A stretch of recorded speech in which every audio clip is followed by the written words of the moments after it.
خواتین و حضرات، آج کے ولاگ میں ایک بہت ہی اہم اور سنجیدہ موضوع پہ بات کریں گے، وہ یہ کہ سویڈن کے آئین میں یعنی کانسٹیٹیوشن میں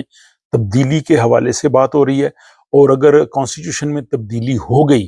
تو پھر نیشنلٹی اور پرماننٹ ریزیڈنس اور بلکہ جو بھی قانون ہے اس کو تبدیل کرنا بہت آسان ہو جائے گا۔ تو اس حوالے سے جو سویڈش ڈیموکریٹ پارٹی ہے اس کے جو سربراہ ہیں جیمی اوکیسن، انہوں نے کہا ہے کہ آئین کو تبدیل کرنے کے لیے پارلیمنٹ کی جانب سے جو ہوتی ہے ترمیم یا منظوری، اس کی بجائے عوامی سطح پہ ریفرینڈم کروایا جائے اور لوگوں سے پوچھا جائے کہ وہ آئین میں تبدیلی چاہتے ہیں یا نہیں، اور اگر ریفرینڈم میں یہ بات سامنے آ جائے تو پھر آئین میں آسانی سے تبدیلی کر لی جائے۔ تو سب سے پہلے آپ کو بتاتے ہیں کہ موجودہ نظام کیا ہے، یعنی آئین میں کانسٹیٹیوشن میں تبدیلی کے لیے۔ تو اس وقت سویڈن کے آئین میں تبدیلی کرنی ہو تو پارلیمنٹ میں 2 بار ووٹنگ ہوتی ہے۔ ایک پہلا جو سیشن 4 سال کا ہوتا ہے دورانیہ، اس میں ہوتی ہے اور اس میں کم از کم 2/3 میجارٹی یعنی 66% جو ہیں ممبرز اگر ووٹ دیں تو پھر وہ جو ہے وہ منظور ہوتی ہے۔ اس کے بعد اگلے انتخابات کے بعد جو نئی پارلیمنٹ آتی ہے تو اس میں جو ہے وہ سادہ اکثریت یعنی 50% جو ہیں وہ کافی ہوتے ہیں۔ لیکن 2023 میں ایک نئی تجویز پرپوزل آئی جس میں یہ کہا گیا کہ اگر ایک بار ووٹنگ ہو جائے یعنی 2/3 میجارٹی کی، تو اگلے انتخابات کے بعد جو نئی پارلیمنٹ آئے گی اس میں بھی 2/3 میجارٹی ہونی چاہیے، پھر جا کے جو ہے وہ کانسٹیٹیوشن میں تبدیلی ہوگی۔ یعنی کانسٹیٹیوشن میں آئین میں تبدیلی کو زیادہ مشکل بنا دیا گیا ہے، اور اتنا آسان نہیں ہے کہ قانون جو بنا ہوا ہے اس کو تبدیل کیا جا سکے۔ جیسے نیشنلٹی کا قانون ہے، یہ اتنا آسان نہیں ہوگا اس کو بدلا جائے، لیکن اگر سیکنڈ ٹائم 2/3 میجارٹی کی شرط نکال دی جائے تو پھر آسان ہو جائے گا۔ اب سویڈش ڈیموکریٹس چاہتے ہیں کہ یہ جو ہے وہ ختم ہو جانی چاہیے، دوسری دفعہ سادہ اکثریت جو ہے وہ کافی ہو۔ ان کا یہ کہنا ہے کہ اس طرح سے جو ہے وہ جو سوشل ڈیموکریٹ پارٹی ہے، یہ عمومی طور پہ ان کے جو ہے وہ 30% کے قریب تو ان کی اکثریت ہوتی ہے، اور یہ کسی بھی ایک چھوٹی پارٹی کو اگر ساتھ ملا لیں گے تو یہ آئین میں تبدیلی کے راہ میں رکاوٹ آ جائے گی، کیونکہ جو 33% یا 34% لوگ اگر خلاف ہو جائیں گے تو کانسٹیٹیوشن تبدیل نہیں ہو سکے گا۔ تو وہ چاہتے ہیں کہ یہ جو ہے وہ جو سوشل ڈیموکریٹ مینلی جن کے پاس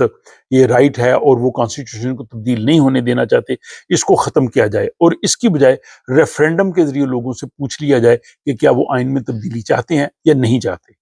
اور اس حوالے سے جو جیمی اوکیسن ہے، جو سویڈش ڈیموکریٹ پارٹی، جو آپ جانتے ہیں کہ تارکین وطن کے حوالے سے ایک مخصوص نظریہ رکھتی ہے، وہ چاہتے ہیں کہ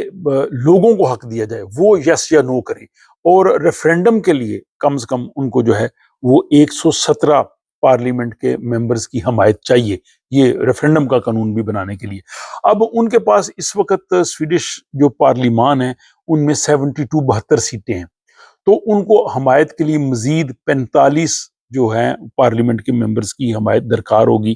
اگر 117 ان کے پورے ہو گئے تو پھر ریفرینڈم والی بات منظور ہو جائے گی، لیکن 117 جو ہے وہ ہونا ان کے لیے بہت مشکل ہے، کیونکہ ان کے پاس جیسے میں نے بتایا 72 ہے۔ اب وہ انحصار کریں گے ماڈریٹ پارٹی جو اس وقت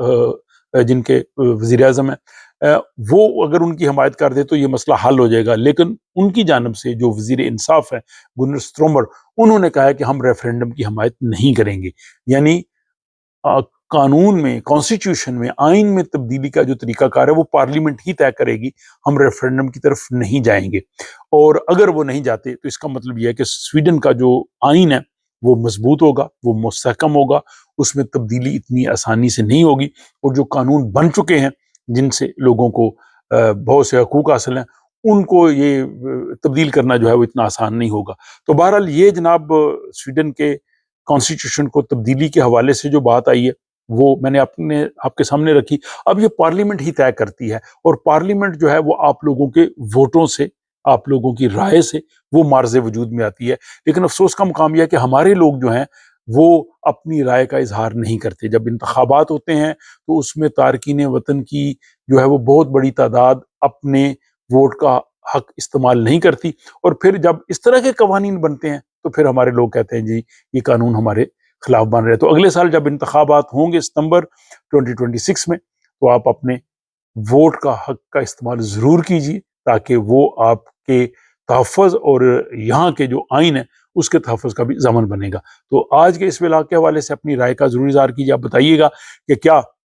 جو ہے وہ کانسٹیٹیوشنل طریقہ جو پارلیمنٹ ہے وہی ہونا چاہیے تبدیلی کے لیے، یا آپ جمی اوکیسن کی جو یہ تجویز ہے ریفرینڈم اس کی حمایت کرتے ہیں؟ اپنی رائے کمنٹ باکس میں ضرور لکھیے گا۔ اپنا خیال رکھیے گا۔ ملاقات ہوتی ہے کسی اگلے ولاگ میں۔